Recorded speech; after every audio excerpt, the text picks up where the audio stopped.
So I took him on a hike. You have sisters? I have two sisters. Older or younger? Both younger. Oh. Yeah. So you never got beat up by a girl? 4 years younger and 12 years younger. Yeah. No. No, I have not. I am pretty fired up. Let's hear it. Let me hear it. We waiting on, what? It's been 15 minutes, right? He said 15. I wonder if you got the link. So I'm reading this book, Coddling the American Mind. Mm-hmm. And there was this study in there, and it would be interesting to hear your thought, what you did with your kids, or if this was even an issue with your kids. But basically, they tell parents, hey, don't feed your kids peanuts or honey because they might have an allergic reaction. Don't feed your kids peanuts or honey; they might have an allergic reaction to it, or wait a while or whatnot. Oh yeah, I know what you're talking about. Yeah. So, I didn't. I thought that was bullshit, and I just started feeding my kids peanuts and honey at a very young age, like whatever, basically little tiny pieces of Perfect Bar they would get. But anyway, the study was they took 600 kids. They talk about this study in the book. They took 600 kids, 300 of them, all 600 people had severe eczema, and they all had allergic reactions to something else. They were allergic to something else, all 600 kids in this group. And 300 of them, they said, hey, you are not allowed to eat any peanuts for the next 6 months or a year. Okay. And the other 300, they said, you have to eat peanuts like 3 times a week or something. They gave them some sort of concoction to eat that had peanuts in it.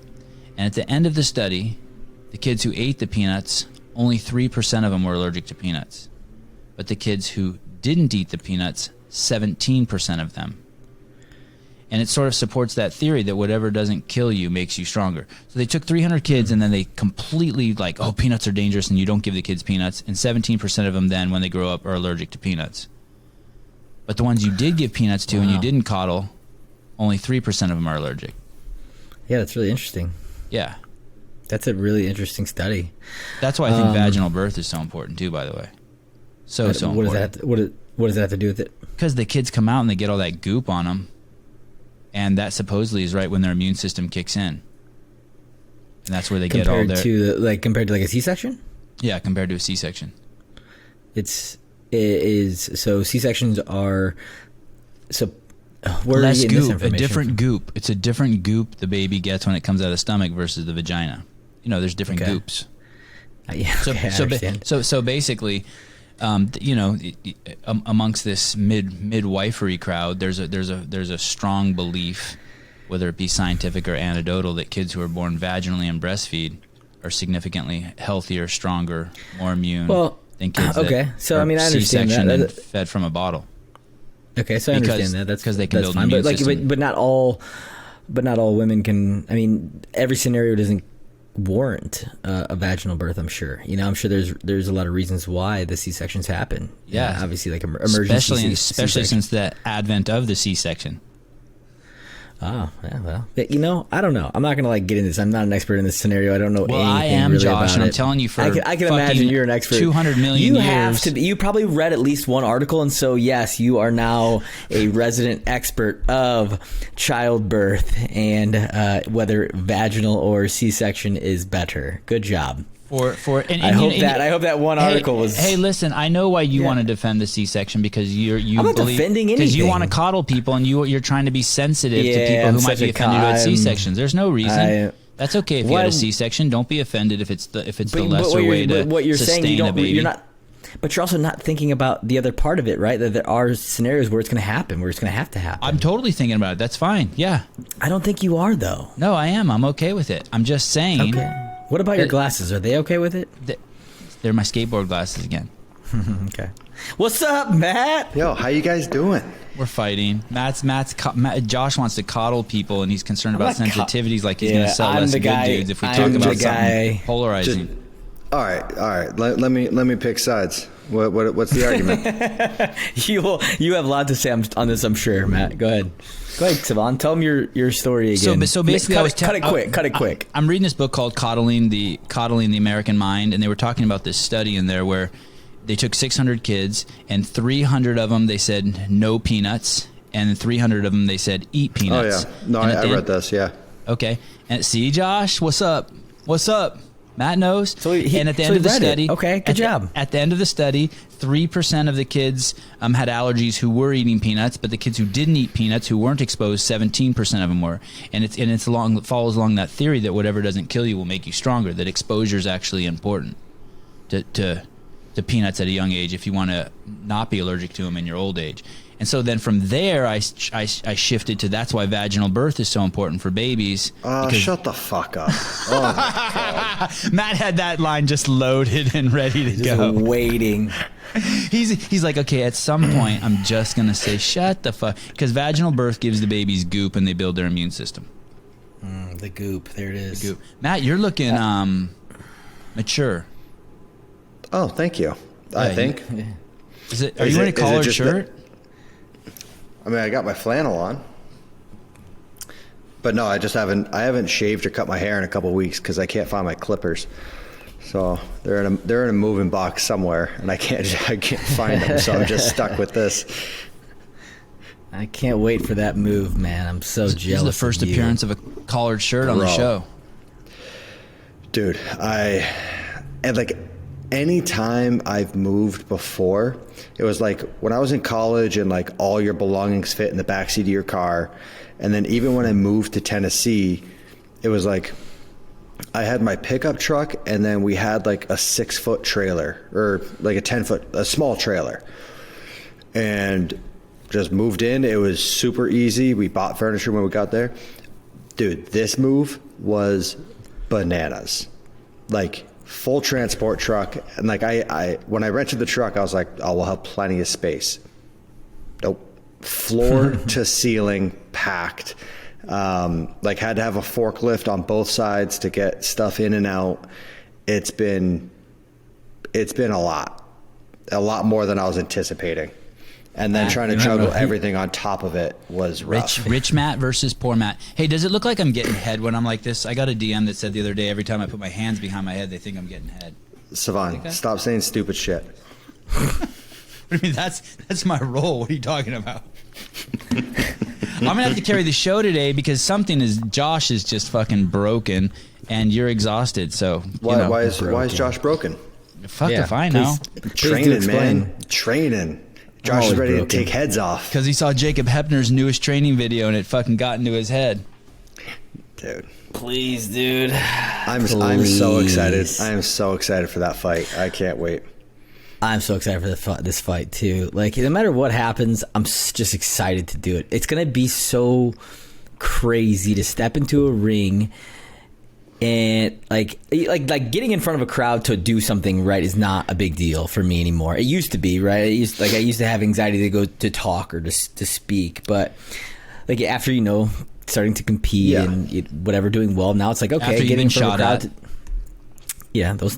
Exactly. Other things, and so I don't have any issues with getting in front of a crowd anymore. But man, getting in front of a crowd to like throw down with someone else is gonna be crazy. Now, with all the other things, like, are you just not nervous about getting in front of a crowd at all, or are you not nervous to get in front of a crowd to do things that you're familiar with, like talking or competing in CrossFit?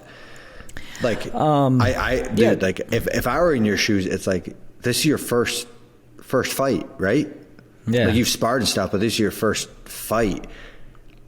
I would be terrified of like you're just doing it's just doing a new thing in front of a bunch of people, just doing a new thing in general in front of me and you, Matt. In front of me and you, he's never gonna be able to look at us in the eye again if he fucking gets Never once. Slept. I'll never. Yeah, right. I'll be walking out of there like Ben Askren with a smile on my face. But for me, I guess I'm just to the point where it's like I'm not. If I was fighting a professional boxer or someone who also knew, like, so if I was like so green, I didn't know what I was doing, and I was the only one of the two of us doing that, then yes, I would probably be really, really nervous. Okay, good point. But the fact that we're both brand new at this and we don't really know what we're doing, we're gonna go in there, and there's I have no expectations of myself other than I want to win. You know what I mean? Like I don't know what's gonna happen. There you go. It's a good way to go into it. All I care about is that I win. That's it. Is there a strategy, Josh? Is it like, hey, just come out there and do Fran on them? Like, is there like? Say that again. Is there a strategy? Is it like just come out there and do Fran on them? Like just come out there and just go from 0 to 100, or?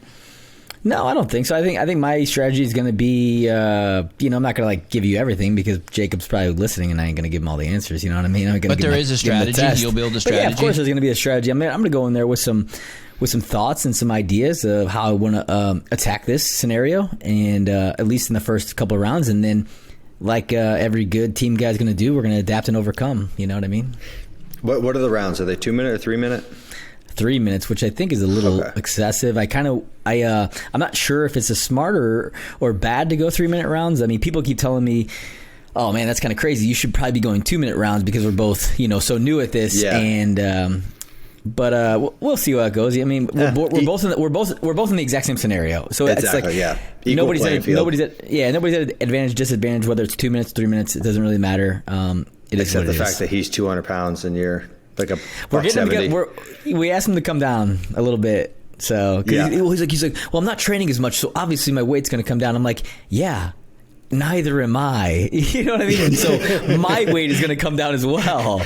So it's, I'm like, dude, because I think he walks around like 195-ish, and so we're going to try to get him to come down like 185, and I'll be happy with that. Ooh, okay. Yeah, that's not a small cut, especially for someone that's not like for someone who does that on the regular basis, that's not a big cut. He's never done it. And so for someone, that's not his forte. That's substantial.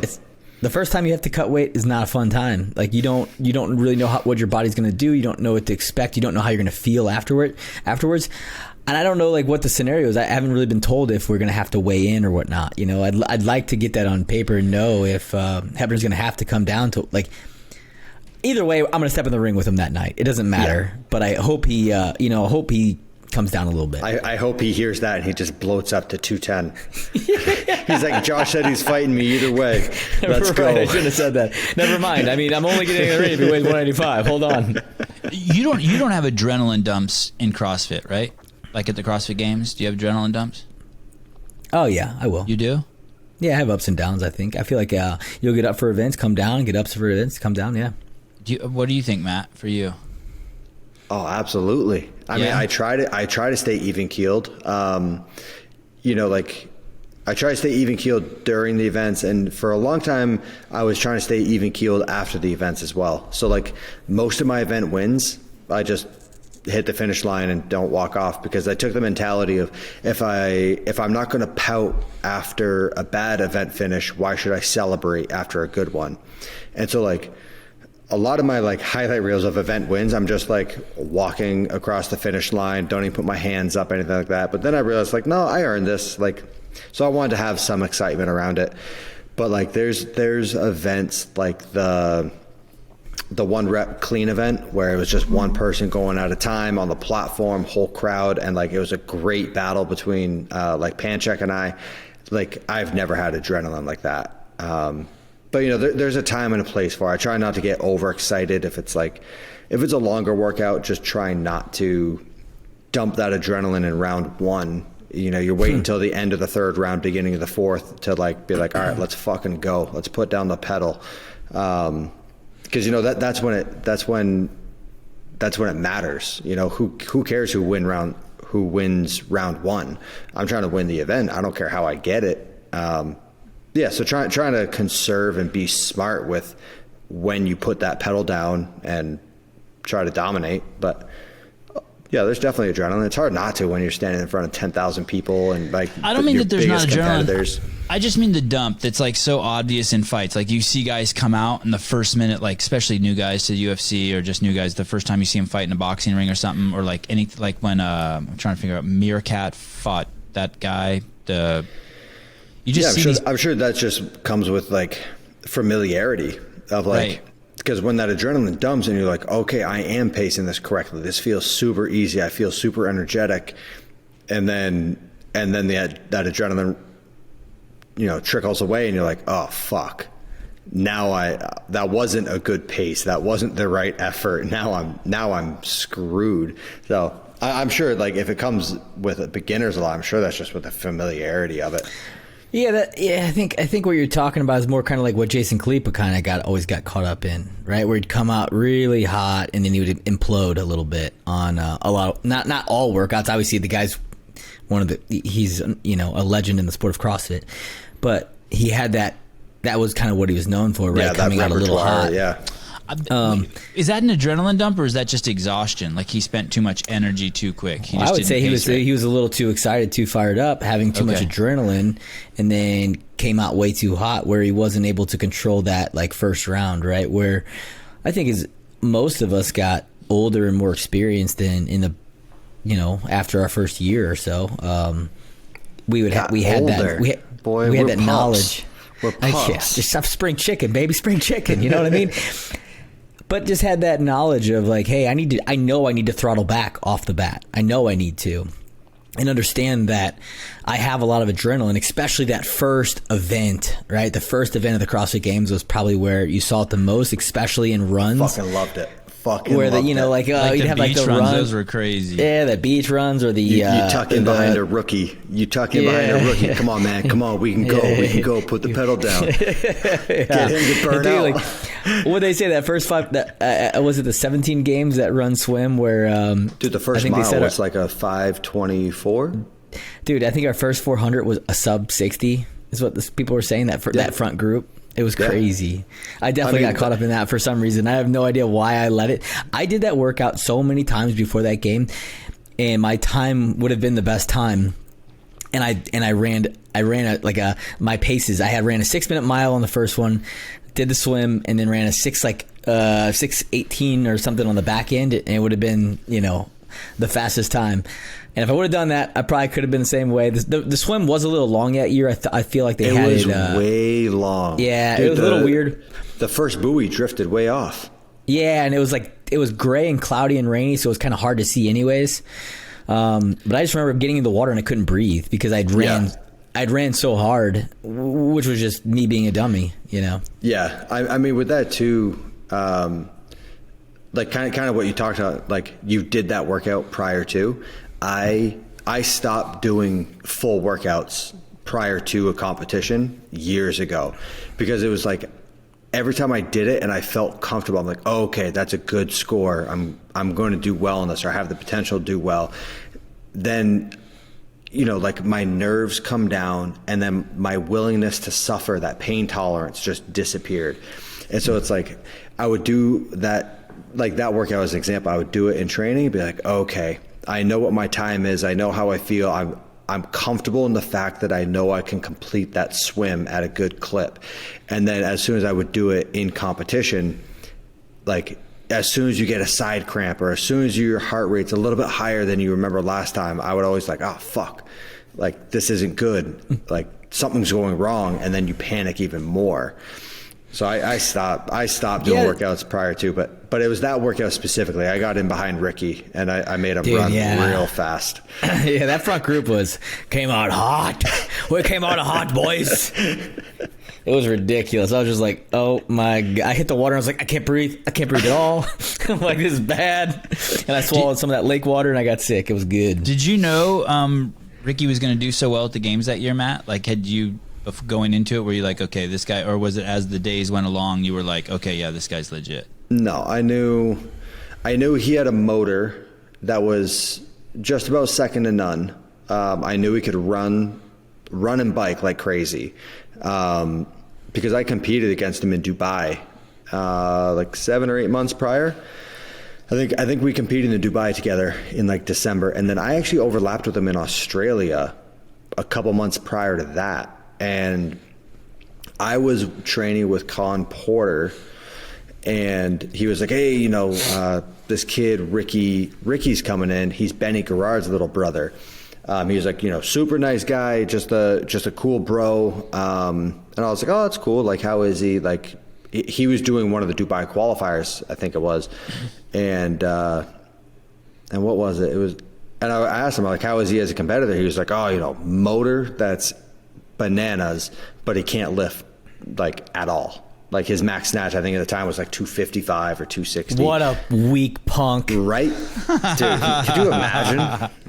Who can only snatch 255? What a turd. Yeah, so, I had spent a little bit of time with him. I really enjoyed his company. Like in Dubai, we were I always tried to like shoot the shit with him. I really enjoyed his company. But yeah, you didn't know he was a threat until he the wasn't day a of the threat. games? He wasn't a threat. He was, okay. He cheated. All right. Yeah, well, that still makes him a threat. What if he would have got away with it? Is what I'm saying. Yeah, okay, I can see that side. I guess what I'm saying is, did you think, hey, this guy could be on the podium from your training at the CrossFit Games? No, from leading up from my interactions with him before, it was like, no, he's a non-factor. And then by day 2, I think it was like, oh wow, Ricky's doing really, really well. It was unfortunate. Like I liked the guy. I liked the guy. He was a fun guy. There's nothing to dislike about him until that happened. Right. But yeah, it's a tough thing. It's a tough pill to swallow when you find out someone like that. Like if I found out anybody was cheating, I would hate them immediately because all I would think was like, that guy took something from me. You know what I mean? See, I don't even look at it. I don't have any hard feelings against him cheating. Like he didn't take anything from me. I think he took away from me. I hate him. I think what he caused. I think the person that suffered the most was Vellner, obviously. But like even that, it's like if he had come out and been like, "Fuck, I made a mistake. I fucked up. My apologies." That would be one thing. The route he tried to handle it, like he literally told me, he was like, "I know you're doping, but don't worry, I won't tell." And I was like, "What are you talking about? Like, no." And he was like, "Yeah, I know it. I know you are. I know you are." And I was like, oh, "Fuck off." That's what anybody. When did he say that to you at the CrossFit game at the games? And that's after he popped.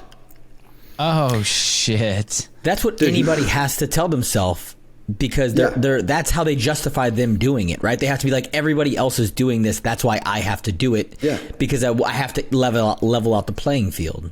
Yeah, dude, Ricky called HQ and tried to snitch on me. Like he tried to tell him like, I have cement proof, and they're like, okay, tell us. And then he had nothing. Yeah, I found that out through the grapevine after the fact. So the way he handled that was I heard a rumor. Yeah. Oh no! I typed it and I sent it to you. The person told me. The person told me. They were like, "Hey, you'll never guess the phone call I just got." And I'm like, "Oh, sweet." It's real nice of them. I just always thought that people who, in the end, who have to cheat, right? They already lost, right? Because at the end of the day, those people have to look at themselves in the mirror and they have to go, "This is how I got there. I did it by cheating." Right? At the end of the day, I just want to be able to look in a mirror and be like, whether I won or lost or didn't hit my goals, I did it legit. See, but I don't think that's how a lot of people see it. I don't see it. I think you're right. I guess they have to deal with it, not me. No, like I don't even know if Matt's saying they don't carry that burden. I think some don't. I think maybe not off the bat. I bet down the road, I bet some do. Yeah. But again, what they do if they don't ever feel that, they justify it by saying everyone else was doing it. And that's how they get, that's the only way they feel okay with what they did. Yeah, it's the same as seeing someone that's uber rich and going, "Oh, they must have stole it from somebody." They like, it's like, or nope, given it was given to them. Yeah. Born with a silver spoon in your mouth. It's like, nope, I busted my ass for this. But it's their way of justifying it, of like, oh, the only reason I don't have those nice things is because like you didn't earn them either. They were given to you. Right. You were born into these circumstances. It's like, nope. Like, yeah, sometimes that's the case, but not always. And I know it's not for me. Like, and it's the same with my training. It's like, yeah, if you want to see my results early on in my career, they're there. Go look at them. Like, how old is Ricky? I don't know. He's younger than you, Matt, though. I think he might be a couple of years younger. I also think like a 19-year-old doing steroids is different than like a 35-year-old. Because at 19, I mean, I guess I'm giving a Like justification for it. But morally or physically? you're just dumb at 19. Morally. Yes, 100%. Oh, so You're morally. just dumb. 100%. And I don't mean that even. I mean, Oh, I look at the shit I did when I was 19. Like, oh my God, I was an idiot. Yeah, I mean, is Not Ricky, me. I was super squared away. is Ricky has to sit out one more season, right? I have no idea. I I don't know he how has- it's working. It was I think he 16, has- right? 16 was the year he cheated. No, No, 17. 17. Sorry, 17. Sorry. Yeah, so he has to sit out 21. Matt, you're staying so busy that you haven't had time to enjoy anything yet, have you? Well, No. that's not fair. You're enjoying yourself, obviously, but you've You're been just enjoying yourself busy right now. nonstop, right? Yeah, I mean, yeah, eyes open, eyes closed. Like, I'll give myself, like, I take like 10, 15 minutes when I first wake up to, like, answer some text, have a Play coffee. with yourself. No, I don't do that. That's a nighttime activity. I don't No. do that. Good job. Good answer. My friends used to tell me that in the 8th grade too. Yeah. No, I mean, the last couple weeks, but I'm only doing it because, like, there's things on a timeline. There's things that have to get done before I can do the things that I want to get done. But I mean, like, we've just been, whether it's projects around the property or stuff with work, you know, a lot of the projects around the property it's just like on the weekend, my buddy who's living in the house, is willing to, like, lend a hand, and he has heavy machinery on the property. So we're handling some projects that need to get done. So yeah, we've had a couple days of, kind of biting off more than we can chew. Yeah, like, what was it, yesterday, 2 days ago, 3 days ago? I don't even fucking know, but, like, one spot in my driveway, there was, like, water coming up, and it was just like a consistent wet patch in the driveway for the year. And so we're like, what the fuck is that? Like, is there a little spring that comes up right here? So we started digging. The water flow was getting bigger and bigger. And finally we're down about 3-4 feet, and one of the drainage pipes up from the house had, like, collapsed. And so we ended up digging like a 40-foot trench 3 feet down. And yeah, so it's been some fun stuff like that. Sounds like a good time right there. 40-foot ditch, right? 3 feet deep. That's a good time. And meanwhile, What do you know about that, Sevan? I know about it. What do you know about digging ditches 3 foot deep? You know, every house that I've ever bought, the first thing I do when I move in is take all the water from Hire someone to fix everything? Yeah, that is true. That is true. But that's the kind of shit they do. I would hire Matt to do it in a second if he lived close to me. If Matt was my neighbor, I'd be like, you want to make With a that few flannel bucks, shirt, kid? he's got it all day, baby, all day. You know what I mean? Dude, Got a little, and then- he's probably smoking a little ciggy at the end. You know? I'm not that retired. No, I'm trying to squeak in, like, I mean, I've been down here late at night trying to squeak in like a 30-minute workout just so I don't feel like an absolute bag of shit. But And have you worst, been working man. out, like running these long days of moving and still working out? I mean, I, like, work out a little bit. I'm not, like, doing games training, but, like, Some might squeaking call in it 30 to 60 exercising. minutes. Yeah. Yeah, that's Stairmaster, baby. Bro, Smoking a ciggy. I Smoking a got ciggy, my- drinking a bud. I got my Stairmaster. I've been hammering that thing. It's sick. Oh. Josh, I'm telling you. Is it in the room Watch now his with programs. Yeah. you? Can you tilt your computer over? Can we see it? Oh no, I know what it is. You have a real one. It's a real flight of stairs. that Yeah, moves, it's a right? flight of stairs, yes. Okay, so it's not there like she is. Look at it. oh She's- shit. Don't Yeah, hide, man. hide the elliptical. Hide the elliptical. No, I don't have an elliptical. No, Stairmaster, dude. Don't sleep on it, man. Dude, Stairmaster is an incredible workout. You could have got a telling Versa you. climber, and you could have been a little more manly. Hey, so Dude, that you thing throw goes at in a a higher 20 angle, Matt? That thing can go higher, steeper than that? It didn't look very steep, no? No, it stays in the very same. No, it's like a 45 It's literally degree. stair. Yeah, it's it's an literally escalator. stairs. It's stairs that are turning over and over again. It's exactly. Yeah, it's it's called an escalator. Yeah. Yeah. Yeah. But Shut yeah, up, man! I know what an throw- escalator is. Yeah, no, I just put on like a 30-pound, 20 or a 30-pound vest and just hammer away. Dude, that thing cranks up. Like, it goes fast. You're just running up an escalator for 30 minutes. Dude. Tell me more. Dude, Josh it's wants it. You do want it, Josh. I know do you. not Oh want no, it. your knees don't want that, do they? No, No, it's I actually super like. I easy on actually your knees. like. Yeah, I was gonna say I like stairs on knees. That's fine going up because going down is what sucks. Yeah. But I like a Versa climber. I don't know what it is. It's like it's just not quite as. You think the I versus don't climber's more masculine? Masculine, whatever. Oh, 100%. Dude, Jacob's ladder. I have versus no climber. shame. I don't give a shit. We and know. plus, it's like, I'm in You my have a own little bit of gym. shame. Who's going to Yeah. judge me here? I'm gonna judge you right here. Got my Cool. judgy glasses on. How does it go? Does it go so fast you can't stay on it? I mean, after a while, like, yeah, you need to be careful that you don't get spit out. I mean, but if you get spit out the back, you drop 6 inches. But yeah, like, there's occasionally, like if you're falling too far down and you'll feel like the steps starting to rotate flip under, under. you're like, oh shit. Fuck, But I love it. remember the one time I was at Kalipa's house, and I think it must have been like 2015 or so, and he had a Stairmaster. Of course he does. And of course he does. And he kept being like, dude, let's put this in our EMOM. Do this. Dude, it's a great workout. And I was like, shut up. I'm not getting on your Stairmaster. And I should have listened, man. That dude knows what he's talking about. It's a great workout. The sport evolves every year. The athletes are refining their well, training. you know what it would have been good for is if we were still at the Home Depot Center. You know, for those roundabout runs. All the ranch runs, like how steep they are. Dude, it's just great for zone training. Like my heart rate was holding at 190 on it today. How Just much for is like that 90? machine? Yeah, dude, 190. Dude, That's good, yeah. I was That's busting okay. today. Okay. All right, man. All right. Okay, I'll back off. I'll back off. Stairmaster, send Josh one for free. Yeah. Get whoever you know, whoever you got it from, have them send me one. It looks like it's a $5,000 piece of equipment. It probably is. It's probably like 5 to 8 grand. Like this is like a commercial one. It's So built. 10,000.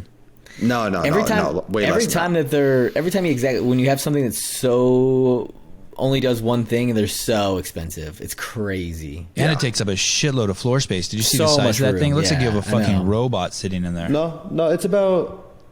I'd say it's probably 2/3 the size of the Air Runner.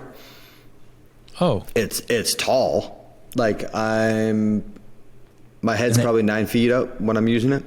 and the Air Runner is a hog. Feels good up Yeah, there. It takes a doesn't it? lot of floor space.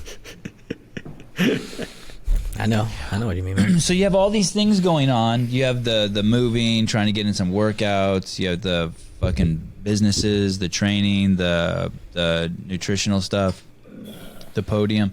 Mm-hmm. Where does the podcast rank in there of importance for Dude, you to do? It's Obviously, we see where it's ranking. In this It's- list of things to do, Way where do up Josh there. and I, your man time with Josh and I fit in? I mean, this is one of those things that I want to do.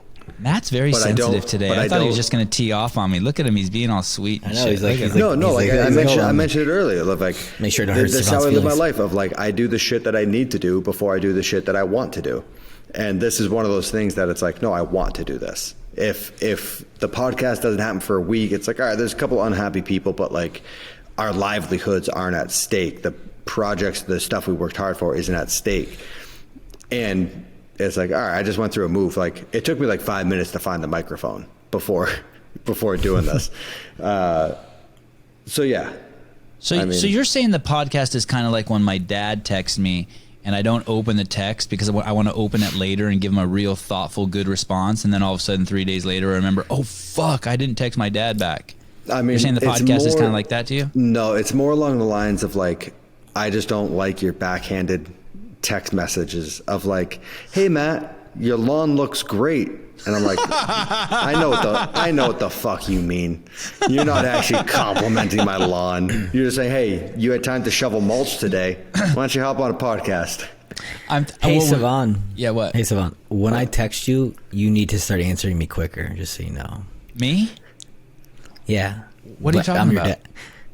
Your Oh, dad? When your dad Jesus. texts Oh, you? Jesus. When I text you, you answer quicker. You understand me, boy? You wish. You wish. Here's the thing. I tried to that thread. You don't respond to it if we talk about the podcast, but if I talk about other stuff, and so I was actually genuinely interested. Why it looked like you were shoveling mulch on your Instagram, and I was actually genuinely interested in that. But you're right. It was being used as a tool to try to engage you on a subject outside of the podcast. But why do you need? Are you shoveling mulch? Is that wood chips to keep moisture in the ground? And why do you need to do Yep. that in Vermont? Like, why do you need to do it anywhere? I mean, California, you got to do it, or Arizona, you got to do it because you lose all the moisture in the ground. No, it just looks nice. It was like that was, I mean, the photos from like, I don't know, a week ago maybe. But it was like a rare day. Like, it's been cold as hell. And we had like a random like 65, 70 degree day. And, you know, like after like the winter thaw and all that stuff, it's like, you know, it just, you need to spend an afternoon cleaning up the property. And so there was a whole group of us here, and I was like, all right, Saturday, green up day, let's do this. So I woke up and there was a dump truck of mulch in the driveway, so I didn't really have much of an option. It was like, Who orders Sammy, that? Who orders that, you or Sammy? my buddy Tyler that lives in the house. So I don't even live in the house here, man. I'm just a visitor. So he's like, hey, I think we should put some mulch down, and you're like, you just give it the green light and sign the check, and it shows up and you unload it? Party? Yeah, I don't even think I paid for it. I think he paid for it. At what point do you move into the house? This point, probably never. Like, I think we're moving down to Texas. Oh, really? Yeah. Okay. So we gotta find a place there. So, what, do you know a part? Austin or? Yeah, I want to go like outskirts of Austin. I don't know if I want to be in the city. Austin's a cool town. And if I do go in the city, I would just want to get like a high rise, something like a condo up on like top hipster floor type thing. There's some nice houses, I like man. it though. I like it though. Yeah. It's like, it's got the good parts of hipster. It's got the good food and coffee. Exactly. And like outdoor sports. Yeah. God, Beautiful. Josh, you're really bringing the energy today. I'm really feeling you. You feel me? Yeah. Good, Did man. you quit drinking coffee? I drank. I've actually upped my caffeine take. I'm not even gonna lie. Like, Josh, how much you drinking? Because I'm on another level right now. Oh, I bet you're beating me then. I typically I only used to do a cup and an espresso in the afternoon. Now I'm doing a cup in the morning, an espresso about an hour later, and then another espresso in the afternoon. So just You're wild, man. I know, I'm crazy. Tell me, Matt, what are you doing? The last 2 weeks I've been doing four double shots and a monster. Oh, yeah, that's hardcore. That's hardcore. Yeah. Yeah, man. Burning the candle at both ends, you know? Got to get shit done. How's your no caffeine going, Sevan? Fuck, the first week was so fucking hard. But I was drinking like 2 to 10 cups a day. Are you still doing no caffeine? Yeah, I'm going to do it for a year. What? Yeah, Why? crazy, right? So just to experiment, baby. Experiment. dumb. I'm experimenting. Dude, you can wrap up an experiment in a weekend. Why are you going a whole fucking year? And you know what's crazy? I have so many bags of good dudes too, and I'm like, I should do a giveaway on my Instagram. A year is good, right? So I can just be like, hey, I took a year off. What? Go. Go ahead. Why? Got my energy. Just to experiment. Like, why? So you know what is interesting? The first week I quit drinking coffee. When I would wake up in the morning, I didn't even want to get out of bed. I was like, what the fuck is the point? My favorite thing about in the morning was getting up. Seriously, was getting up and I literally walking to my coffee machine and fucking smelling the bag of good dudes and grinding away and a cup coming out. So the first week I was like, what do I do when I wake up? Yeah, it has to be so boring. Yeah, and then I got past that. So I wake up in the morning, I actually grab my kettle and I put my water on in my temperature kettle because I make a cup of coffee in the morning. And then I literally go out in my cold tub and I sit in my cold tub for like 3 minutes. And then I come back in. That's how I heat myself up, is with my coffee. And it's like the best. I love it. So I don't even know what the hell I would do. Cold tub first thing in the morning? I have to do it immediately around. I like the idea of doing the cold tub in the morning, like for that initial task. Like it must wake you up like no other. There's a couple reasons why I do it. I would be like, how do you feel training the rest of the day? Like, everything Amazing. not like super tight? Amazing. This is fascinating. Wait, you wake up and sit in 32-degree water for 3 minutes? Yeah, immediately. I roll out of bed. I literally, the only thing I do in between is I grab my kettle and I warm it up. I get my kettle going. So like right when I'm out of the water, typically what I do when I come out is I grab my kids and I give them hugs and make sure that they know that, hey, it's time to wake up. And then I go make my cup of coffee. But there's 2 reasons why I did it. I used to do it randomly throughout the day. And then I started to notice that when I did it in the evening, I would actually shiver a lot faster when I got in. Like I got in and I would be in for like a minute and I would start to shiver. And I was like, man, that's so weird. I wonder why at night. And it was always at nighttime. At nighttime was the worst. Like, I hated it. I hated even being in it. And then I actually started reading, or I listened to a podcast that had Dr. Matthew Walker on it. And he's a sleep doctor.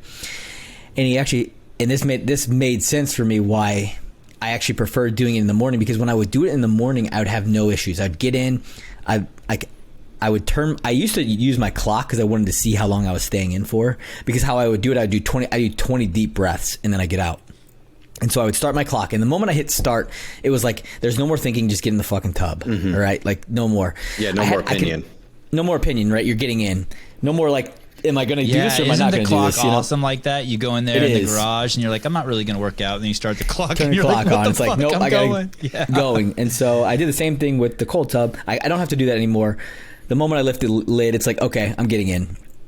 And so, but anyways, going back to it, I noticed in the mornings I just had no issues with it. I got in. I wouldn't even really get that cold. Like, I would be cold, but it wasn't like I was shivering or anything like that.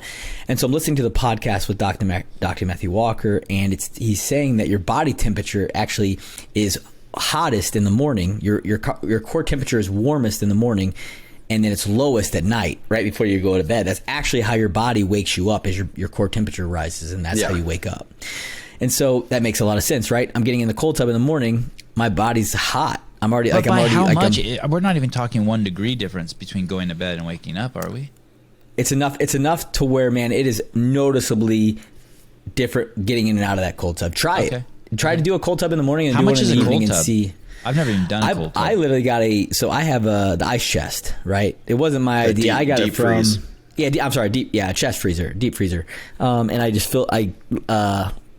silicone the inside, and then I have it on a timer, and it runs 2 hours a night, 2 or 3 hours a night, and it keeps it around it's like like an 35 actual degrees. freezer like someone would buy to put meat in? And you just have it filled with water? Yeah.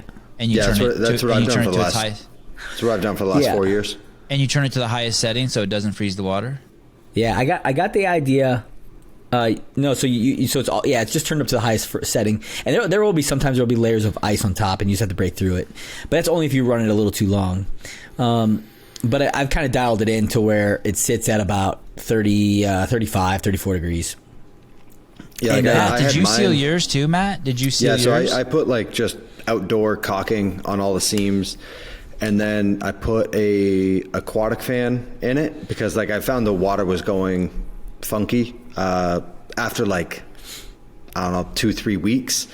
And I have to change it every 2 weeks, 2-3 weeks. Yeah, so I put an aquatic fan in it so it circulated the water. And then I put mine on, it wasn't on a timer, it was on a thermostat. And so it's like an agricultural, like for hatching chicken eggs type thing. And you just plug it into that, you put the thermostat in the tub, and you set it for like, hey, when the tub hits 32 degrees, it cuts off the power until the temperature rises to like 35 degrees.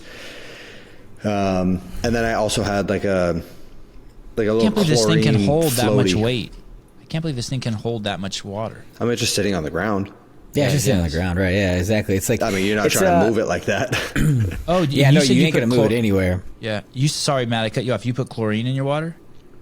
Yeah, like I just had like this little floaty thing, and you could buy these little tiny tablets of chlorine.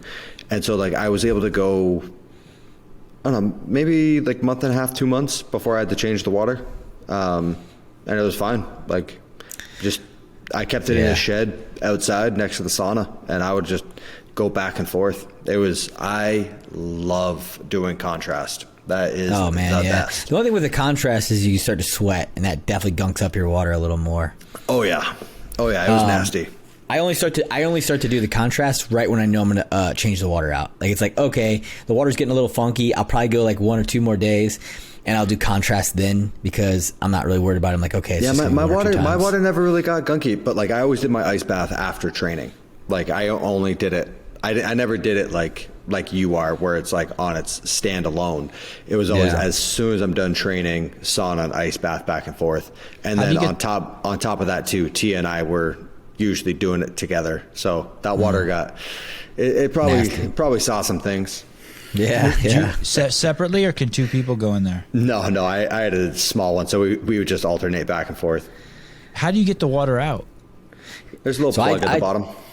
See, the plug, I have my plug actually like sealed off, and I use a bucket. And so I just take like a 5-gallon bucket and I scoop the water out. Mine's not very big. It's only 14 and a half square feet, cubic inches. I'm sorry, 14 and a half or cubic feet. Yeah, sorry. Yeah, cubic feet. And so then I take a 5-gallon bucket. I scoop it out until it's almost at the bottom, which it takes me like, I don't know, like a few minutes. And then I tip it over, and then I take some bleach and I bleach it out. Do you water your plants with that water? I water somebody's plants, my neighbors, because it rolls down my driveway. I got a sub pump, and then, but that kind of like, it didn't really, I don't know, it was kind of annoying. Do either of you guys sleep with a chili pad? Like sure a cooling mattress? You do? Yeah. Mm-hmm. Bro. Had it for a while. Did you have a drastic, noticeable difference when you first started using it? It was really nice. Like, I noticed that I slept a lot cooler, which is great because you sleep better, right? And so I definitely had that feeling. And when I don't sleep with it, it's noticeable. Yeah. Like, it is definitely doing the job. I want to make sure I wasn't the only one because, like, dude, I've told anyone and their mother. It's kind of the same as, like, my Dawn simulator. I'm like, this thing is amazing. Don't tempt me. Don't tempt me. Well played. And it's the same thing. Like this is the type of thing I would have never spent money on it. Never. But never. Matt, because, like, before you had it, did you used to think you slept hot? Oh, I know I sleep hot. Sweating profusely through the night. And it was a normal thing every night. Like, you set your watch to it. I was up at 2. Like, and I'll wake up, go get something to eat, go to the bathroom, come back to bed. And then I got sent the cooling pad, and I was like, oh, I wouldn't have spent money on it because I don't know. They're expensive, right? Yeah. I mean, it's a good chunk of change. It's like $300. It's not crazy. The one I have is, I mean, is it chili? It's Chili Sleep or Chili Pad? No, the one I have is Sleep 8. Oh, it's different with So mine. the one I have 500. Maybe it's 500. It has a bunch of like technology in it, so it's like kind of like a Whoop band. Like, it tracks your REM sleep, your deep sleep, like how many disturbances in the night. Stuff. Oh yeah, like This thing's resting like heart rate. 3,000. I think this thing's $3,000. I think that's with the mattress. I think the one I have is just a cover, because I told him, I was like, hey, I really love my mattress, and he's like, no problem. We'll just send you the cover. And dude, I like noticed it for 7 days straight. I did not wake up at 2 a.m. Hey, if you don't have AC in your house, could that work as AC so you don't get too hot at night? So I have AC, and like my AC was cranked in my house because I knew I slept hot, and so I was trying to cool off. And he was like, "No, it's your core temperature." He's like, "The AC is not going to affect your core temperature in the 3 hours in between training and going to bed." He's like, "That's why you're sweating through the night. That's why you're waking up at 2 a.m. Your temperature's getting too hot." And then I have mine set so it warms up at 8 a.m. And so like you just same thing. It's how your body you're a warms little bit up. warm. Nature is crazy. How does that thing keep you cool? Is there water running through it? Like what's the deal? Yeah, it's like radiant. It's like radiant cooling on the top of your mattress. It's incredible. Does yours ever shut off because like the water runs out? It gives you like notification, so it links up to your phone. And so like Sammy has your shit is high tech. Yeah, so man. mine's not that high tech. It's just a little button. It has a remote and stuff like that. It doesn't. And I also have the cheaper version. I think there is an upgrade to the one that I have, but I don't know all the features of it. And I'm not sponsored by them. I actually paid for it, so I really don't care. I'm not sponsored. But I'm not saying you are. I'm just saying I'm not, and so I don't really care what the other one does. But mine will actually. So mine will shut off if it runs out of water. It gets too low on water. Yeah. And I every night that it shuts off, I wake up. Yeah, because it's the difference is there. It's like it's crazy. Yeah, mine will give you a warning like, hey, water level low, refill it. But then like Sammy likes her side of the bed warm when she gets in because she's just cold all the time. And so she has her side set to warm. I have my side set to cold, and it changes temperature through the night. So like when you set the temperature that you want when you get in bed, and then it'll change when you fall asleep, and then it'll wake you up to a different temperature. Dude, science is fucking crazy.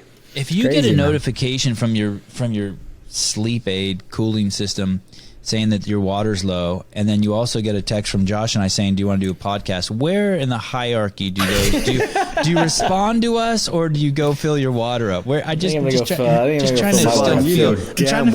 go fill that water. I'm trying to feel this out. And that's because you like us more and you want to give us more of your quality time, not while you're worried about your sleep aid being filled up. My conversation with you isn't going to be any good if I'm tired.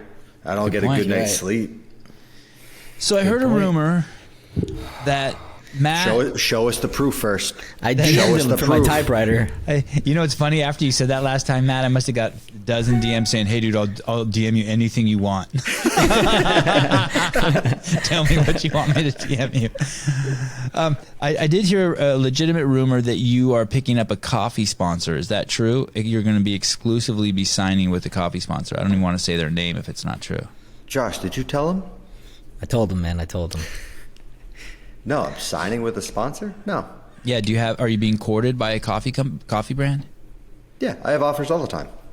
Is there one you're going to take? Is there one are we in the bidding? Here? Are we in the running? No, like right now I enjoy coffee is fun for me. You know, it's the same as shooting. It's like I've had plenty of offers for a shooting sponsor, like a gun sponsor. I'm like, nope, don't want it. Like, I enjoy, this is my fun time. This is where I don't have any responsibilities, like contractually, and I want to keep it that way. So with coffee, like I have some brands that I'm friends with, and if they have a great product, I like to give them a shout out. And, you know, I just like giving people ideas for coffee to try. You know, it's something I love. Because, like, I've had conversations with Josh when I got a coffee machine of like, where the fuck do you find good beans? You know, and like, it's a decent investment. And I let him know.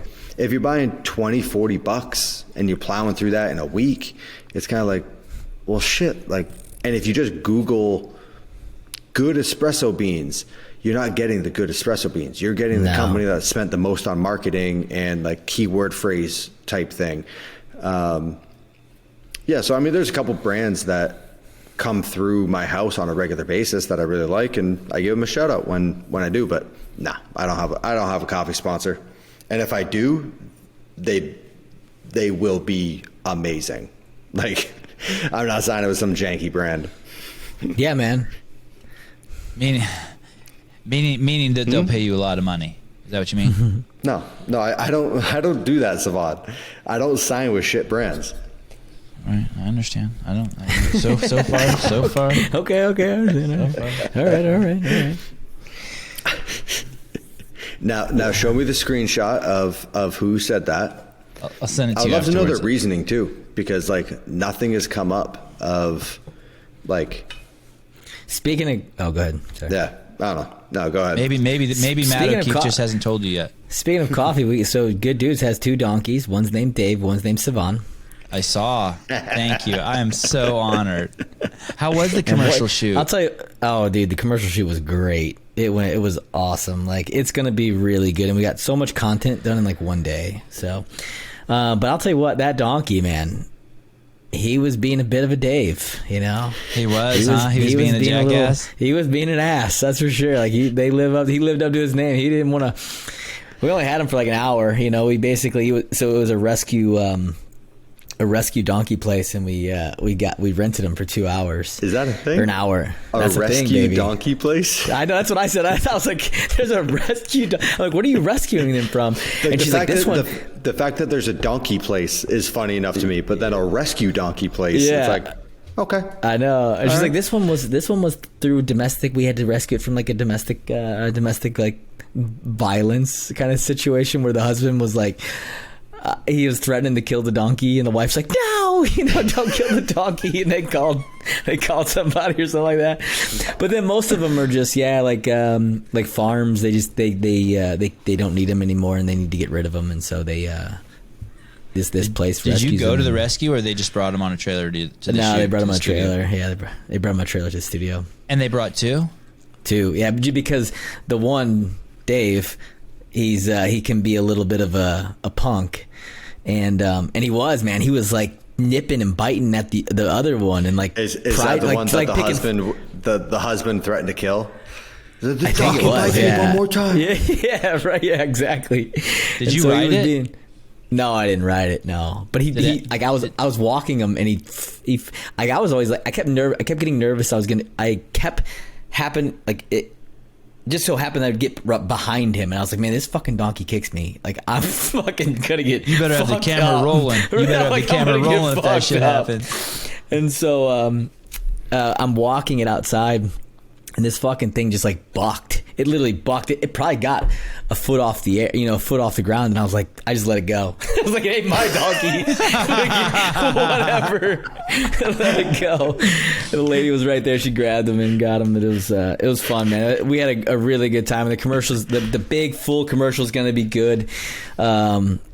It's really cool. What's a commercial for? Like, is it just Instagram, or are you guys like renting airtime? Obviously, we might try to get some airtime with it, but just to kind of like get the word out there a little more, and have like kind of understand what the brand's about. And so it's definitely funny, but it's got some real stuff in there, and it's gonna be really good. Hell, you have a shirt off at all in it? No. This isn't a word. One guy kept saying that, like, maybe you should take a shirt off, and I'm like, I'm not taking my fucking shirt off to sell coffee. What was that guy's name? Why not? Sevan. No. That's a smart dude. He kept texting me. That's a smart dude. And so I was like, no, I'm not. Like, because it was the show didn't, or the idea of the commercial didn't warrant me to have my shirt off, even though I would have put you in a pair of jorts. I would have asked the donkey to lay down, and I had jorts on. I definitely had jorts on in the commercial. I would have had the donkey lie down. I would have in some hay, and I would have had you lay on it with a guitar, with your head like on the donkey's stomach, strumming some tunes, just chilling, just killing it. Yeah, I can't wait to see it. And I think it's gonna be good. So it's gonna be fun.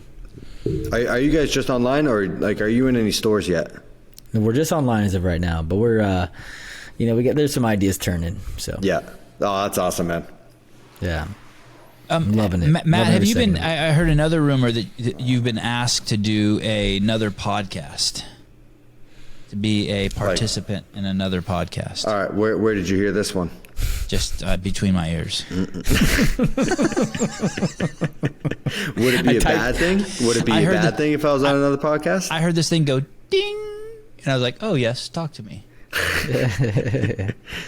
Would it be a bad thing? Do I have to answer this question before you answer my question? Yeah. No, let's have a conversation. I'm not sure if it would be a good thing or a bad thing, because it's so difficult to schedule with you already. Is it?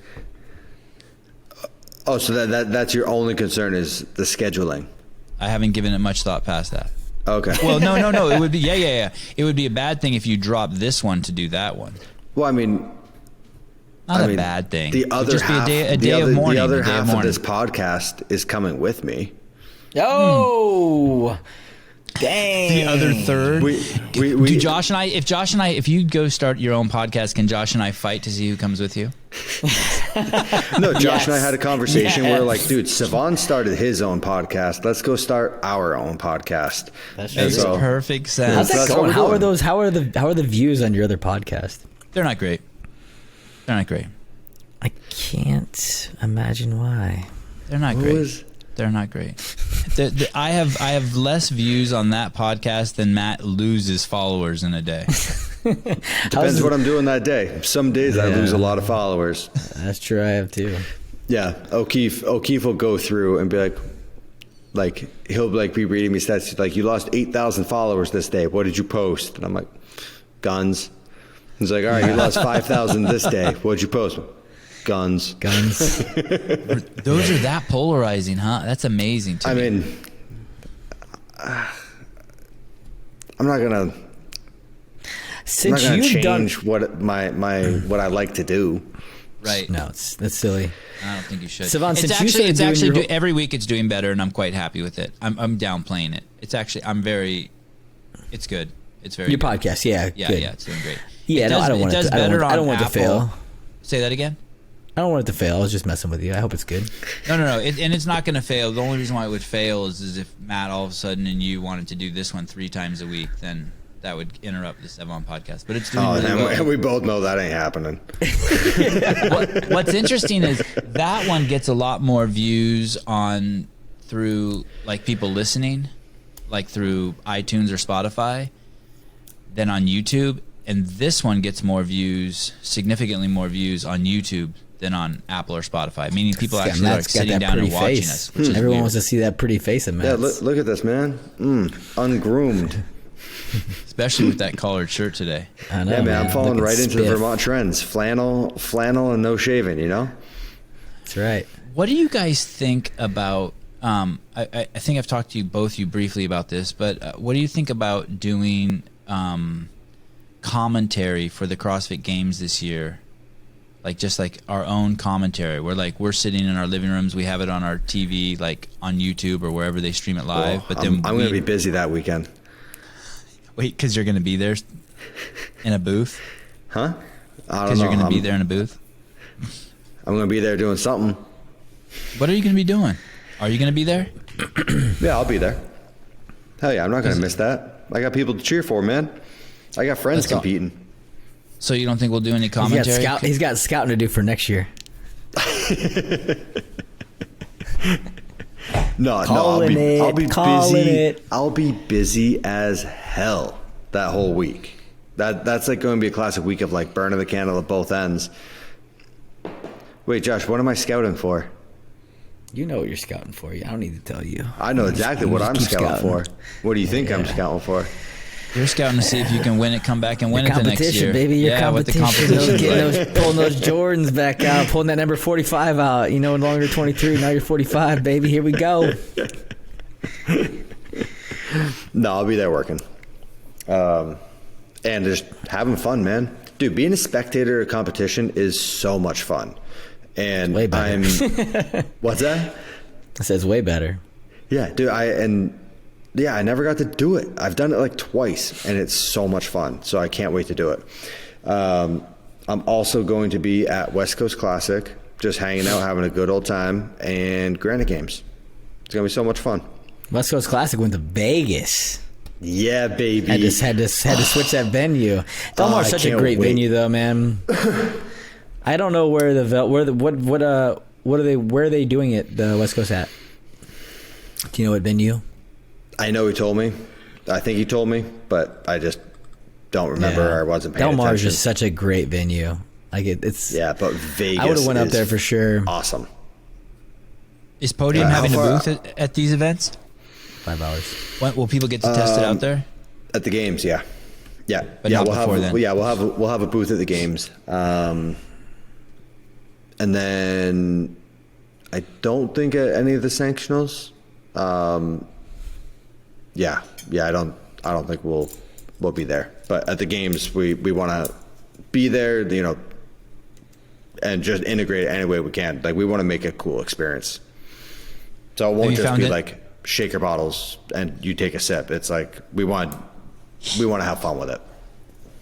Have you guys found any athletes yet, or thought about sponsoring any athletes yet? Yep. Good talk. Yep. That's like our talks that we have on our text message thread. Okay. Yeah, good talk. Good talk. Good talk. No, it'll get announced when the time is right. But like, yeah, no, it's happening. I'm super excited for it too. Are you pretty involved in the choosing of that? Oh, heavily. Yeah. Yeah. Like there's been some that names have been brought up, and I'm just like, I'm gonna go nope, after him. That's I'm gonna go not after what him we're with Good looking News for. Coffee. No, there's some that are like, I think their athletic career is more of a flash in the pan. You know, they did something catchy and that's it. And then I'm pointing my finger in the direction of like that person. Like, yeah, they may not be the highest rank right now, or you know, but I see the potential in them, and I'm like, nope. Like that's where we want to point it, because we don't want to just sign like 6-month contract, have someone look pretty holding it. It's like, no, we want to be involved in this. We want someone there from the get-go that's going to be with us for a while. So trying to pick some leaders. He's been courting me pretty hard lately. I'm not gonna lie. I'm like, hey man, listen. All right. Boys and girls. Matt. Yep. Yeah. Even distribution. Yeah. I mean, we're trying to cover our bases. I'm super excited with. I know we're in the final stages talking. I don't know if we've signed officially yet, but yeah, I'm really excited. We'll watch your Instagram cool, where you make all your important announcements. But I'm also excited for people to try it because, like, the taste testing process, I don't know if you guys have ever seen or been involved with that. It is so fucking cool how they go through that process. And it was literally like, hey, what flavor do you want? And I'm like, oh, like, I thought it'd be more like, what are your options? Like chocolate, vanilla, strawberry, and then we can tweak those. And they're like, no, we have a whole lab. We will do whatever you want. What an amateur. I like how he immediately made eye contact with the camera and then didn't break eye contact. He was like a 10th grader whose phone just rang and just looks dead ahead.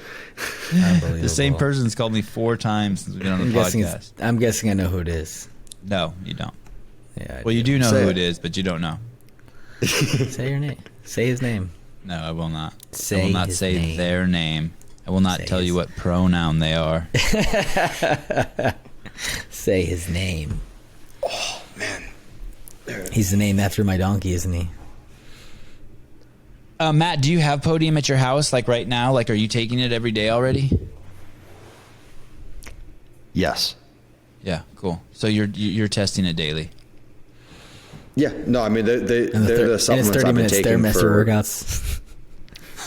Well, that's just right now because all my shit's on pallets, and it's like I don't dare take it off the pallets. It's, dude, moving a fucking gym was so much more. I don't know why I thought I was like, oh, dude, I'll just throw it on pallets, get a forklift, and put it in. No, it was not that simple at all. And I didn't realize how much equipment I had. It's absurd. Yeah. I'd like to throw the three. Do you know about the 3 Plain Brothers? I'd like to throw them out there at your next meeting when you're looking for sponsors for a Podium. You want to get them all hyped up on some pre-workout? Dude, I'll send your kids some pre-workout. That's not my problem. You got to deal with that. Just give them some of that Good Dude's coffee, bro. That'll get them fired up. Put them on the patent. Can you imagine if I gave them a cup of Good Dudes? I'm not. So there's this really fucking trendy place here in town called Verve, and I do really like their coffee. And while I was waiting for the donkey to show up, I got some, and holy shit, it's not even in the same. Like literally, you have to drink 2 cups of that to get 1 cup of the Good Dudes Jump. It's nuts. I'm telling you, man. We got our dude. We upgraded our game. We got some helos going on, so don't worry about it, man. I think you're sprinkling meth in there. That shit should be fucking. Tested. So how are the kids, Josh? What's going on? Baseball games? Baseball, man. We had a baseball game on Saturday or Sunday. Was it? Do they know you're training for this fight? My boys? Yeah. Oh yeah. We go out in the gym and we do some. I hold mitts for them. You know, like whatever I learn, they learn too. So they're doing good. They enjoy it, and well, they kind of enjoy it. Every time I'll be like, you get on the bag and you come over here and I'll hold mitts for them, and then they'll be like, are we done yet? I'm like, just shut up. And you get to hit mitts, and then I'll kind of spar with them a little bit. And dude, my oldest has tagged me a few times where I'm like, bro, let me put my headgear on real quick. Hold up. He made us all stars twice. Really? Yes. Wow. How old is he? I know. 10. He's got a heavy right hand. He does, harder than Hefner's? I hope so.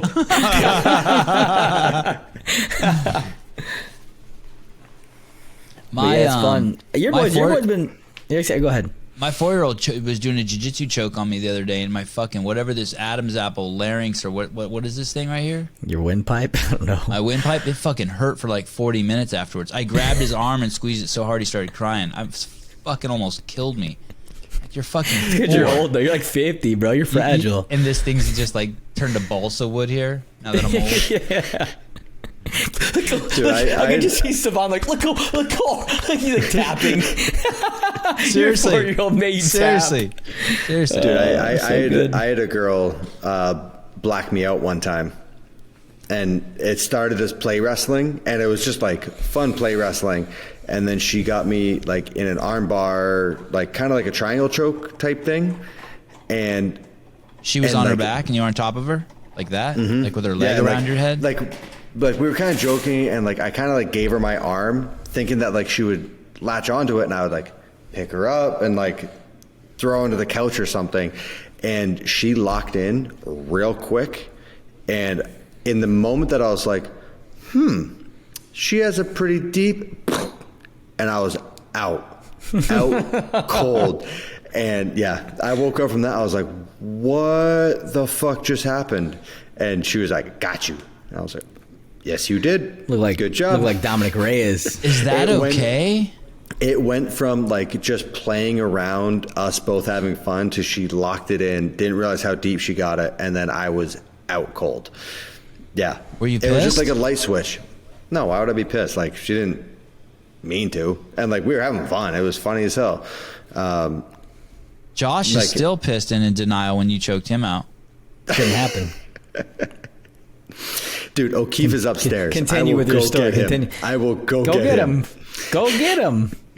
He's a liar too. If he says he's a liar, he's a liar too. If he said that you did, bro, and I'll we tell both him that remember too. where and when. We know exactly what happened. I was there. You tried to choke me out. You put me in a chokehold while we were wrestling, but you did not choke me out, and I didn't tap. And what do you mean by choke me out? Anyways, what's your like? Do you think I passed out? Because I know I didn't pass out, and I sure shit didn't tap out. You bullshit. Okay. I tapped. We are not doing this argument again. I'll do it all day. Tapped your ass I know out. I'm right and you're wrong. False. Next time I see you, we'll go again. Yeah. Matt, the HGH is working, Josh. You are. We're not. Any day. We're not boxing. We're not boxing. You'll tune me up in boxing, but I'll wrestle your ass. And you okay? Let's wrestle. So I'll you don't see get you to in choke Vegas as you're. Let's I go. don't give a shit. I'll choke you, dude. As you're walking out of the tunnel in Vegas, I'm jumping over and I'm choking you out. Go ahead, bro. Go ahead. You get fucking popped. Catch a fucking left hook. I'll be fired up that night, bro. That might be a wrong night to jump out there. This is true. Yeah. Are there any developments, Josh, that you can tell us about? Is there a venue? Is there They do not have prices? a venue yet. Yeah, nothing really new has come out. Will it be on Fight TV or DAZN? Is there a place for it? Yeah, I don't know. I don't have any of that information. I wish you guys I did. Seen how lean Thor is now? Dude, yeah. Really lean. Yeah, freaky. And then he posted some pictures the other day of him on an assault bike with Frederick and Annie. Holy shit, dude. The handles on the assault bike are damn near hitting his kneecaps. Yeah, he shouldn't be using that thing. How big he is.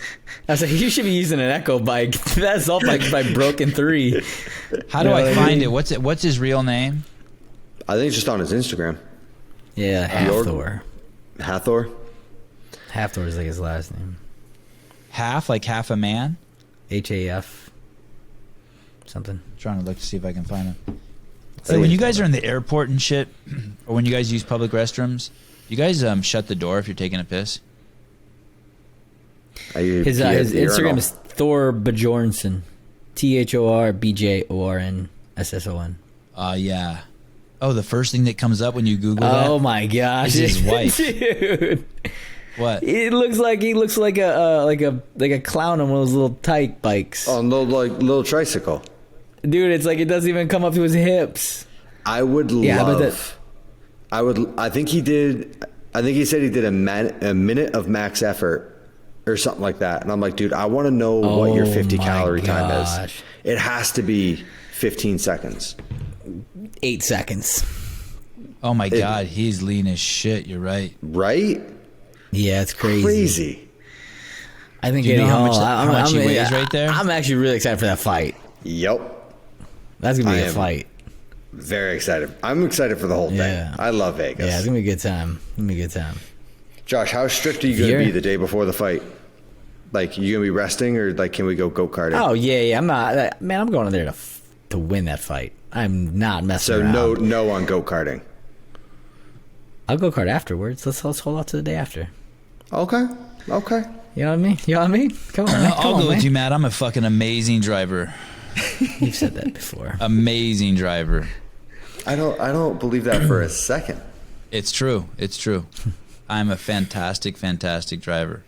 I will be very. Why do you take say a that? course? Why do you say Did that? you take some sort of course? Yeah, did you take some sort of course? No, I just have I have balls of steel, and I have fucking years and years of experience of driving. Yeah, I'm not buying it. I started driving when I was 5. It's intuitive. It's intuitive for me. I started driving. I did. I was sitting on my dad's lap. I did start driving when I was 5. I'm Armenian. Those rules don't apply to us. My dad's from the old country. Put me on his lap. I can drive it all too.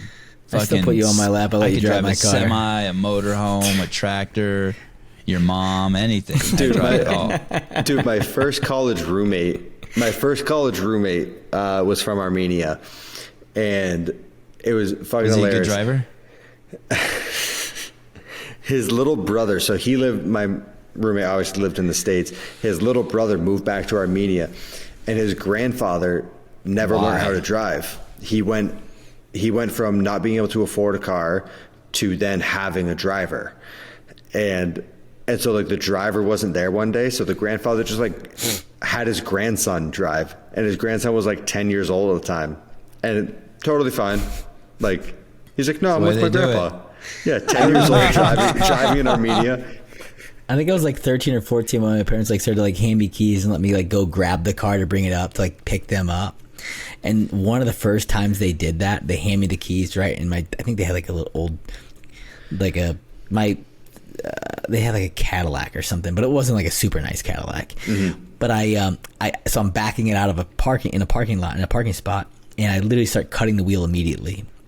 And so the front of the car noses in to the. Luckily, it didn't go into the car. It went into like the tire, but it kind of like scratched up it scratched up the front end, the front bumper, and my stepdad was so pissed. He was. Yeah, I don't think I drove in reverse until I was 15. I don't think I drove in reverse. That's shit. I feel like that situation, like the parents can't be mad. You gave a 10-year-old car keys and told them drive, kid.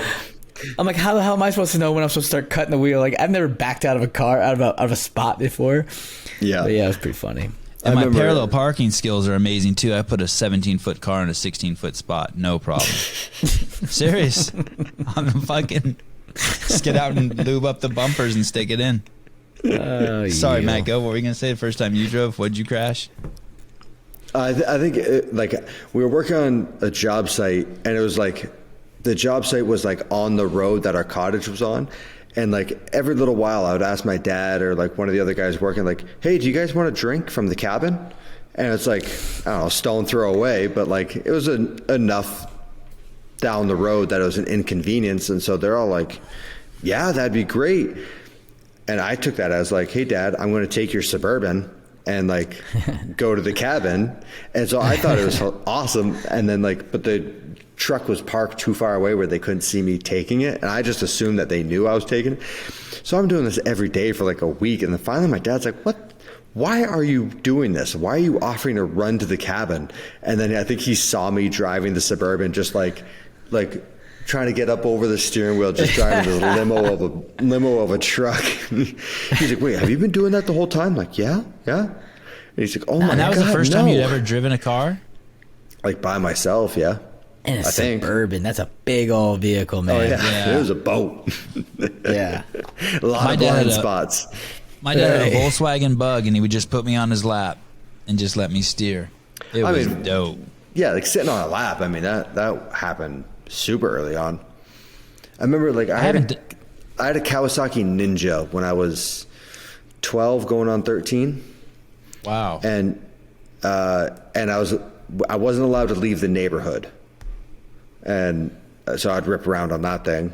And then my dad would we'd put it in the trailer, take it over to like an abandoned parking lot so I could like practice wheelies and stuff. And then like the day I got a wheelie, we like loaded it up in the trailer and he just took it straight to a motorcycle dealer and was just like pulled in, was like, what do you give me for it? And I'm like, no, like, what are you doing? And he's like, nope, like it's getting too dangerous. Time to get rid of it. And I was like, shit. Did you cry? No, I think like we got like a dirt bike or something, but it was something that was more appropriate for someone my age. It was like, dude, we bought that. It was a Kawasaki Ninja 500. Like old, like super, like I think it was a 1990, and we bought it for $200. It was all smashed up, and so like fixed it up, made it drive, and then I would just rip it around my neighborhood, like with zero fear, zero concern for anything. And there's like a half-mile straightaway on the back of my old neighborhood that like I would just come down, turn around the cul-de-sac, and just drag race every day after school. And yeah, looking back, it probably wasn't the best decision to own that, but it was fun. Learned a lot. You got your laps in. You let your boys drive on your lap, Josh? No, I've let them drive golf carts and stuff, but never my car yet. Yeah, I haven't put my boys on my lap either. Dude, you get canceled if you do that. The thing is, too, with 3 boys, if you let one do it, the other 2 are just like, yeah, it's fucked. Yeah. That's what sucks about being the oldest kid, probably. Right. Because the everyone gets one, to do it right. Yeah. They get held back, right? They're they're the first ones to get to do it, but like the other ones get to do it pretty much right after. Yeah. Or there's stuff that I'll be like, hey, we're not doing this because the little guys will get fucked up. Right. And the little guys get to punch people as hard as they want, and the older guy has to like take it chill. Does your big one just tee off on your little one? Or does no, he know? man, it's opposite. The little one tees off on the big one, and the big one is such a good big brother. I tell him all the time, I'm like, you are so lucky. Your older brother is such a good brother because I tell him that's exactly what I tell my kids. Mine, dude, not the scenario. I would get my ass kicked all the time. Who? Wait, you lost me there. Say that again. I have an older brother. Oh, okay. Oh, so you're one of 4 siblings? Yeah, one of 4. Yeah. Oh, yeah. Wow. So your brother didn't take it easy on you? No, not even a little bit. And then I had a cousin that was my brother's age. So they're only like a year older than me.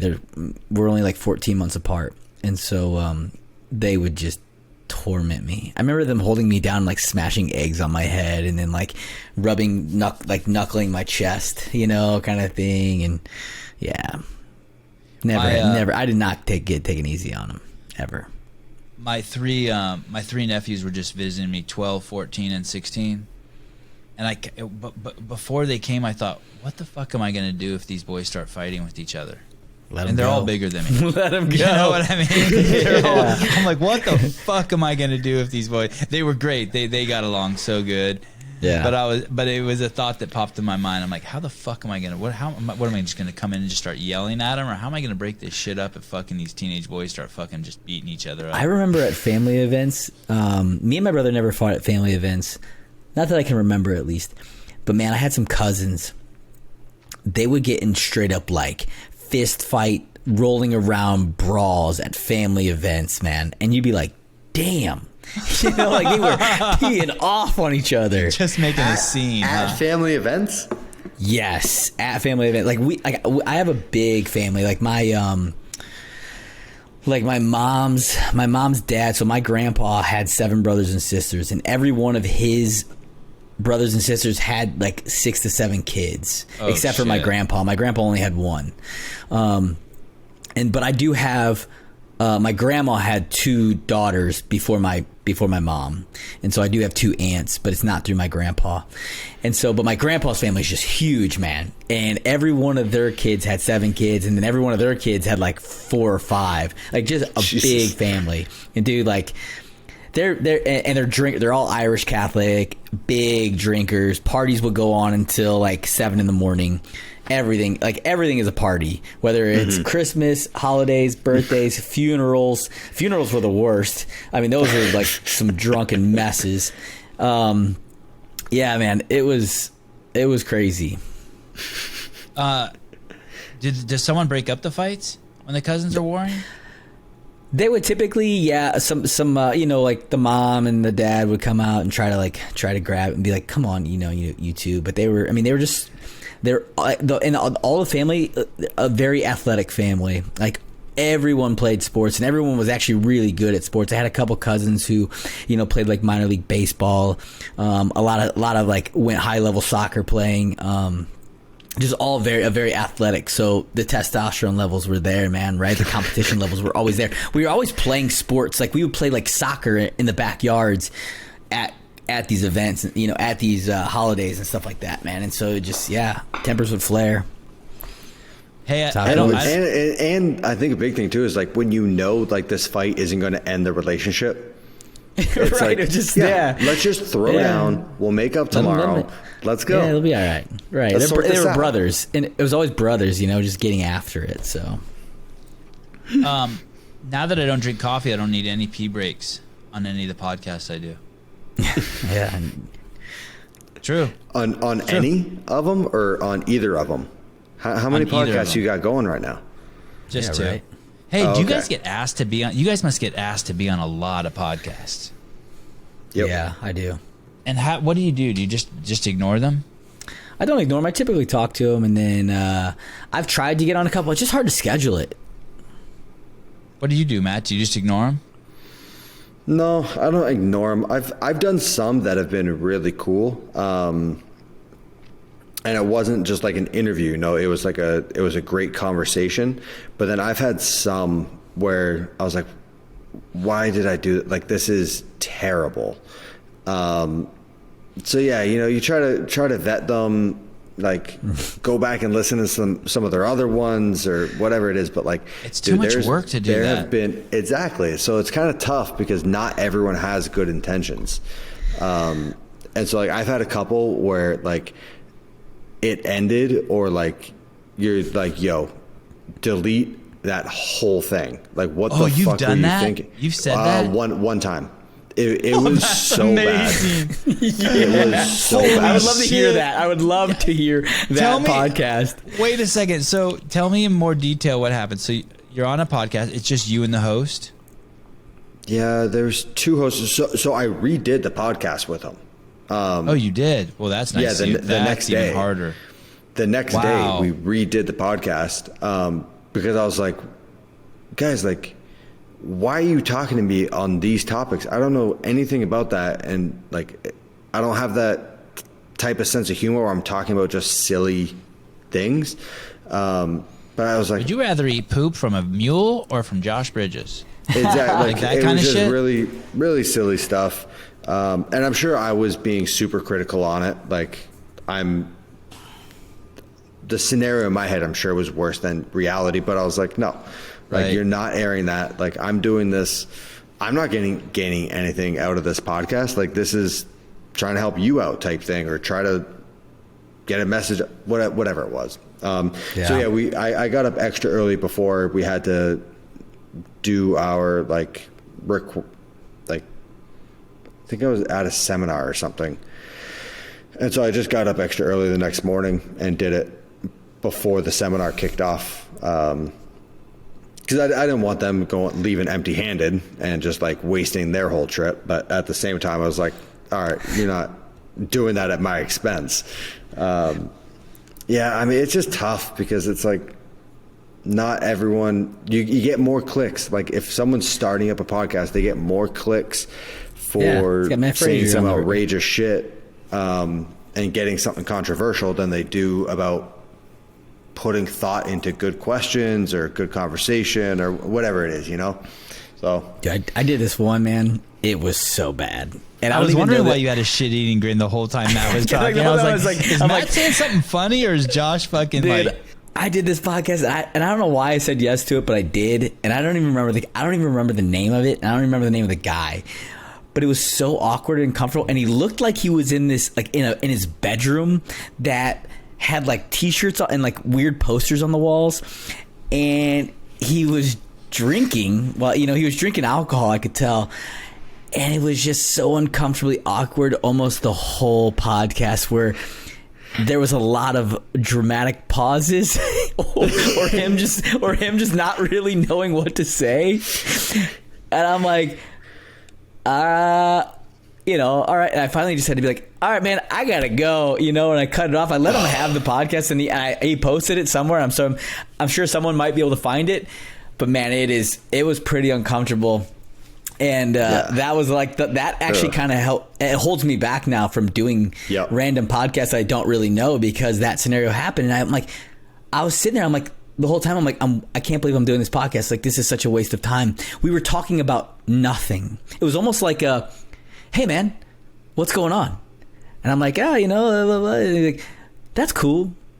So you doing good? You know, like, these like weird random questions that like serve no purpose. And I'm just like, all right, man, like, so what's your favorite bicycle? What's your favorite kind of bicycle? Yeah, good talk. What's your favorite movie? Yeah, right, like something like that. You're like, all right, man, like I don't know you, so like I don't know how I have the other end of this question, other side of this conversation. Yeah. Someone tried to keep me on for 3 hours. I did one podcast for 3 hours, and I'll never do that ever again. Yeah. From the hour and a half mark to the 3 hour mark, I was hating the person. So now I just like, I make sure. Did you tell him like, hey man, can we wrap this up? No, Right. I did not. I just fucking took one for the team. And now, and another thing I get a lot of is like, hey, I'm starting up a podcast. Will you be on it? And I'm like, I'm thinking to myself, I do not want to be your fucking first guest. So I started telling people that, like, I do not want to be your first guest. Yeah. Like get like 100 people under your belt or something. Because Sevan, you're up here, and they're down I'm here. up here. And I'm you're up like, here, yo, they're down. you get up to my level, and then we'll talk. That's right. I wish it was like that. I'm working on it. All right, boys. Yeah.